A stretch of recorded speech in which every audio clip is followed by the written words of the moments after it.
Hi friends, நாம் போன வீடியோவில் வந்து மத்திய மாநில ஆட்சி பகுதிகளில் வந்து பார்ட் 1 வீடியோ பார்த்தோம்.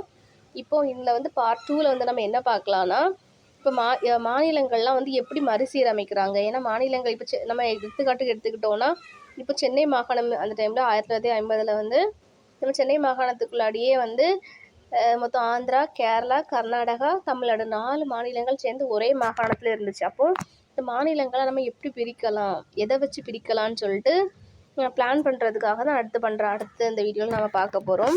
இதில் வந்து 1950 வந்து 29 இந்திய மாநிலங்கள் இருந்துச்சு, சரிங்களா? அதை வந்து ஒரு 4 பிரிவாக சொல்லுவாங்க. பிரிவு ஏல வந்து என்னன்னா 9 மாநிலம். அதாவது நம்ம என்ன பார்த்தோம், நம்ம அந்த காலத்துலலாம் வந்து நமக்கு இந்தியாவுக்குள்ளே எல்லாமே வந்து பிரிட்டிஷ்காரங்க கீழே கிடையாது. அதில் வந்து கொஞ்சம் இப்போ அதாவது 9 மாநிலங்கள் வந்து பிரிட்டிஷ் கட்டுப்பாட்டில் இருந்திருக்கு. பிரிவு பியில் 9 மாநிலம் வந்து சுதேச அரசுகள் கட்டுப்பாட்டில் நம்ம பார்த்துருப்போம். 565 சுதேச அரசுகள் இருந்துச்சுன்னு சொல்லிட்டு. இப்போ 9 மாநிலங்கள் வந்து சுதேச அரசுகளோட கட்டுப்பாட்டில் இருந்திருக்கு. பிரிவு சியில் வந்து 10 மாநிலம் வந்து இராணுவ தலைவர் ஆணையரோட கட்டுப்பாட்டில் இருந்திருக்கு. பிரிவு டியில் வந்து ஒரு மாநிலம் மட்டும், அதாவது அந்தமான் நிக்கோபார் தீவோட கட்டுப்பாட்டில் இருந்திருக்கு. அப்போ 29 மாநிலங்களுமே பாருங்கள், எல்லாமே அப்போது எல்லா மாநிலத்துக்குமே நம்ம தனியாக அவங்களுக்குன்னு ஒரு மாநிலம் தனியாக கொடுக்கணும். கரெக்டாக ஒரு நேம் எல்லாமே அவங்களுக்கு கரெக்டாக கொடுக்குறதுக்காக நம்ம சும்மா ஏன்னா தானு கொடுத்துட முடியாது, அப்படி தானே? அதுக்கு நம்ம மாநிலத்தை வந்து மறுசீரமைப்பு செய்கிறதுக்காக வந்து ஒரு குழு அமைக்கிறாங்க. ஏன்னா அந்த குழு வந்து இப்போ ஆராய்ச்சிட்டு இப்படி பிரித்தா நல்லாயிருக்கும் அப்படின்னு சொல்கிறதுக்காக வந்து ஒரு குழுவை அமைக்கிறாங்க, சரிங்களா? இப்போ இந்த குழுவை அமைக்கலான்னு சொல்லிட்டு டிஸ்கஸ் பண்ணி யார் சொன்னாங்கன்னா நேரு அவங்க தான் சொல்லியிருப்பாங்க. மாநிலத்தை மறுசீரமைக்கிறதுக்காக வந்து எதன் அடிப்படையில் வந்து நம்ம வந்து மறுசீரமைக்கலாம்னு சொல்லிட்டு ஆராயறதுக்காக ஃபஸ்ட்டு தார் குழு அப்படின்னு சொல்லிட்டு ஒரு குழுவை வந்து வைக்கிறாங்க, தார் கமிஷன் சொல்லிட்டு. இப்போ தார் குழுவில் வந்து தலைவர் யாருன்னா, யாரோட தலைமையில் அமைக்கிறாங்கன்னா தார், எஸ்கே தார், அவரோட ஃபுல் நேம் வந்து எஸ்கே தார், அவரோட தலைமையில் வந்து ஒரு குழு அமைக்கிறாங்க. அவங்களுக்கு கீழே ஹெல்ப்புக்கு யாரெல்லாம் இருக்கிறாங்கன்னா ஜெகன் நாராயணன், பன்னாலால் 3 பேர் இருக்காங்க. 3 பேரும் சேர்ந்து மாநிலத்தை மறுசீரமைக்கிறதுக்காக பண்ணுறாங்க. 1948 ஜூனில் தான் வந்து இந்த தார் கமிஷன் உருவாக்குனாங்க.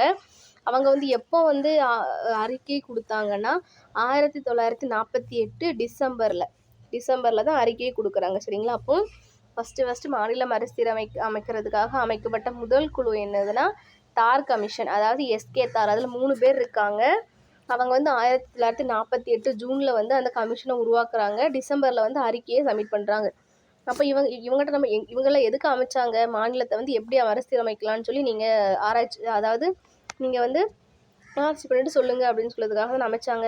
அப்போ இவங்க என்ன அறிக்கை கொடுக்குறாங்கன்னா, மொழி அடிப்படையில் வந்து மாநிலத்தை பிரிக்கவே கூடாது, நிர்வாக அடிப்படையில் தான் பிரிக்கணும்.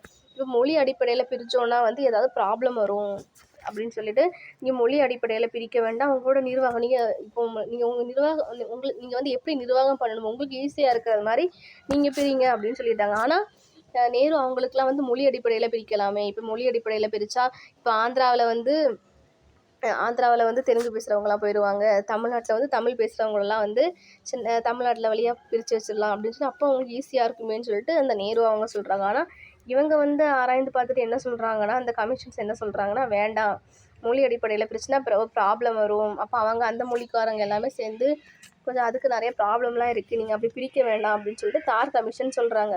இருந்தாலும் நேரு அவங்க என்ன நினைக்கிறாங்கன்னா, சரி நம்ம இன்னொரு கமிஷனுமே நம்ம போடலாமே, இன்னொரு குழுவையும் வைப்போம், அவங்க ஆராய்ந்துட்டு என்ன சொல்கிறாங்க அப்படின்னு பார்க்கலான்னு சொல்லிட்டு நேரு வந்து திருப்பி ஒரு குழுவை வைக்கிறாங்க. யாருன்னா ஜேவிபி குழு. இந்த ஜேவிபி குழுவில் நேருவே வந்துடுறாங்க, சரிங்களா? ஜேவிபி குழுவில் வந்து 3 பேர் இருக்காங்க, ஜேவிபி. அப்போ ஜே வந்து யார், ஜவஹர்லால் நேரு, வி வந்து வல்லபாய் பட்டேல், பி வந்து பட்டாபி சீதாராமன். இவங்க 3 பேர் தான் வந்து சரி மொழி அடிப்படையில் பிரிக்கலாமா என்னன்னு சொல்லி நம்ம டிஸ்கஸ் பண்ணலான்னு சொல்லிட்டு இவங்க 3 பேரும் சேர்ந்து ஆராய்ந்து பார்க்குறாங்க, நம்ம மொழி அடிப்படையில் பிரிக்கலாமா அப்படின்னு சொல்லிட்டு. 1948 டிசம்பரில் உருவாக்குறாங்க. அந்த டிசம்பரில் தான் அவங்க அறிக்கை கொடுத்துருப்பாங்க. அதே மந்த்லேயே வந்து இவங்களும் ஜேவிபி குழுன்னு சொல்லி அடுத்த ஒரு குழு அமைச்சு அதே மாதத்துலேயே வந்து உருவாக்கம் பண்ணுறாங்க. இவங்க எப்போ அறிக்கை கொடுக்குறாங்கன்னா அடுத்து ஒரு 4 மாதம் கழிச்சு 1949 ஏப்ரலில் இவங்க அறிக்கை கொடுக்குறாங்க. அப்போ அறிக்கை கொடுத்தோன்னே என்ன சொல்கிறாங்க, இவங்களும் என்ன சொல்கிறாங்கன்னா, இப்போ இவங்களுக்குமே தோணிட்டு வேண்டாம், மொழி அடிப்படையில் பிரித்து அந்தந்த ப்ராப்ளம்லாம் வரும்னு சொல்லிட்டு அவங்களுக்கும் தோணுது. ஆனால் அவங்க வந்து சரி மொழி அடிப்படையில் பிரிக்க வேண்டாம்னு சொல்லிட்டு இந்த ஜேவிபி குழு அப்போ தார் கமிஷனும் ஜேவிபி கமிஷன் 2 பேருமே என்ன சொல்கிறாங்கன்னா, மொழி அடிப்படையில் பிரிக்கக்கூடாது அப்படின்னு சொல்லிட்டு ஏன்னா இப்போ நம்ம சென்னை மாகாணத்திலே வந்து ஆந்திரா, கேரளா, கர்நாடகா, தமிழ்நாடு 4 மாநிலங்கள் சேர்ந்து இருந்திருக்காங்க. அப்போ இவங்க என்னன்னா சுதந்திரம் கிடைச்சாச்சு, குடியரசு ஆகியாச்சு. அதாவது சுதந்திரம் கிடச்சிட்டு 1948 49 சுதந்திரம் கிடச்சாச்சு. இனிமேலும் வந்து இப்படிலாம் இருக்க முடியாது, எங்களுக்கு தனியாக பிரித்து கொடுங்க அப்படின்னு சொல்லிட்டு ஆந்திராவில் உள்ளவங்க, கர்நாடகா எல்லாமே சொல்கிறாங்க. இப்போ நாங்கள் தெலுங்கு பேசுகிறவங்களாம் எங்களுக்கு ஆந்திரான்னு சொல்லி நீங்கள் தனியாக எங்களுக்கு ஒரு மாநிலமாக கொடுத்துருங்க அப்படின்னு சொல்லிட்டு எல்லாருமே வந்து பிரச்சனை பண்ணுறாங்க. அப்போது இன்னும் நீங்கள் டைம் போயிட்டே இருக்குது பாருங்கள். ஒவ்வொரு கமிஷனாக அமைக்கிறீங்க.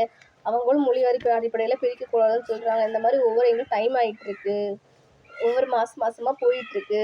அப்போ இதை பார்த்துட்டு யார் சும்மாவே இருக்காமல் ஆந்திரா மாநிலத்தை பிரிக்கிறதுக்கு வந்து பொட்டி ஸ்ரீ ராமுலுன்னு ஒருத்தர், அவர் வந்து உண்ணாவிரதம் இருந்துட்டார். இப்படியே நீங்கள் போனால் எப்போ பிரிப்பீங்க, எங்களுக்கு சீக்கிரம் பிரித்து கொடுங்க அப்படின்னு சொல்லிட்டு பொட்டி ஸ்ரீ ராமலுங்கிறவர் 56 நாள் உண்ணாவிரதம் இருக்கிறார். எப்போனா 1952 அக்டோபர் 19 டு 1952 டிசம்பர் 15 வந்து அவங்க இவ்வளோ நாள் உண்ணாவிரதம் இருக்கிறாங்க. உண்ணாவிரதம் இருந்து அவர் இறந்தே போயிட்டார். அப்போ ஒரு பெரிய விஷயமா தானே சொல்லுவாங்க. அவங்க இறந்ததுனால ஐயோ இவருக்காக இப்படி இறந்துட்டாங்கன்னு சொல்லிட்டு இவங்க அடுத்த 1953 அடுத்த வருஷமே அக்டோபரில் வந்து ஆந்திராவை வந்து முதல் மொழிவாரி மாநிலமாக உருவாக்கிட்டாங்க. அதாவது இந்தியா குடியரசு ஆனதுக்கு அப்புறமா வந்து ஃபஸ்ட்டு மொழிவாரியாக பிரிக்கப்பட்ட மாநிலம் என்னதுன்னா ஆந்திரா தான். சரிங்களா? அப்போது மாநில மறுசீரமைப்பு குழு செய்கிறதுக்காக மாநில மறுசீரமைப்பு பண்ணுறதுக்காக ஃபஸ்ட்டு என்ன குழு அமைச்சாங்கன்னா தார் கமிஷன், ரெண்டாவது ஜேவிபி கமிஷன். இவங்க 2 பேருமே வந்து மொழிவாரி அடிப்படையில் வந்து பிரிக்கக்கூடாது, மொழிவாரி அடிப்படையில் பிரித்தா பிரச்சனைகள்லாம் வரும்னு சொல்லிட்டு சொல்கிறாங்க. ஆனால் இதெல்லாம் மக்கள் வெயிட் பண்ணாமல் இப்படி டைம் போயிட்டே இருக்குன்னு சொல்லிட்டு பொட்டி ஸ்ரீ ராமுலு வந்து 56 நாள் உண்ணாவிரதம் இருந்து அவர் உயிர் கொடுத்துட்டாங்க. அதாவது அவங்க இறந்து போயிட்டாங்க.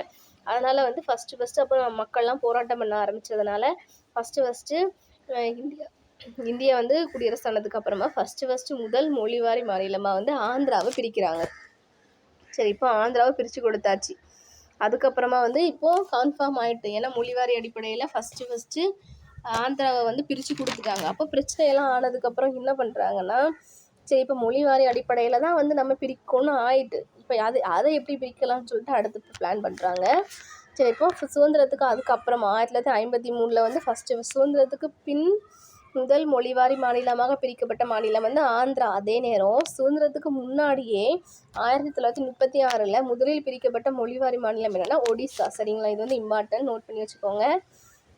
அப்புறம் வடக்கு எல்லை போராட்டம், அதாவது இப்படிலாம் மொழிவாரி மாநிலமாக பிரிக்கும்போது சென்னையை வந்து எங்களுக்கு தமிழ்நாட்டில் உள்ளவங்களுக்கு தான் வேணும் அப்படின்னு சொல்லிட்டு சென்னையை மீட்டவர் யாருன்னா மாப்போ சிவஞானம் அவர்கள் தான் வந்து அப்போ ஆந்திராவில் உள்ளவங்களும் கேட்டாங்க, சென்னை வந்து எங்களுக்கு தலைநகராக வேணும் அப்படின்னு சொல்லிட்டு. ஆனால் சென்னையில் வந்து தமிழ் பேசுகிற மக்கள் அதிகமாக இருக்காங்க. அப்போ அதில் நிறைய மெஜாரிட்டியாக இருக்கிறதுனால சென்னை வந்து தமிழ்நாட்டுக்கு தான் வந்து தலைநகராக வேணும்னு சொல்லிட்டு மாப்போ சிவஞானம் அவர்கள் தான் வந்து போராடி சென்னையை மீட்டு கொடுத்துருப்பாங்க. சரி, இப்போ மொழிவாரி மாநிலமாக தான் வந்து பிரிக்கணும்னு சொல்லிட்டு நமக்கு முடிவு ஆகி போச்சு.